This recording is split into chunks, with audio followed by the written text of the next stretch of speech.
อรุณสวัสดีนะคะเวลานี้อยู่ในหัวหินค่ะดิฉันล่ะค่ะทำอาหารเช้าให้พวกลูกๆทานนะคะฝีมือค่ะนี่ค่ะเบรกฟาสต์อาหารเช้านะคะนี่ค่ะอาหารเช้าค่ะมาทานอาหารเช้าด้วยกันเวลานี้อยู่บ้านพักตากอากาศนะคะค่ะนวลค่ะนวลเป็นคนทำนะคะอาหารเช้าค่ะโอเคค่ะขอลงก่อนนะคะทานอาหารก่อนอาหารเช้าฝีมือนวลเองนะคะ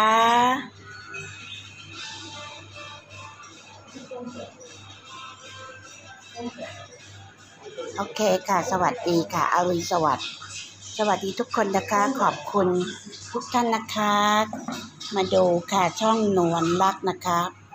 โอเคค่ะขอ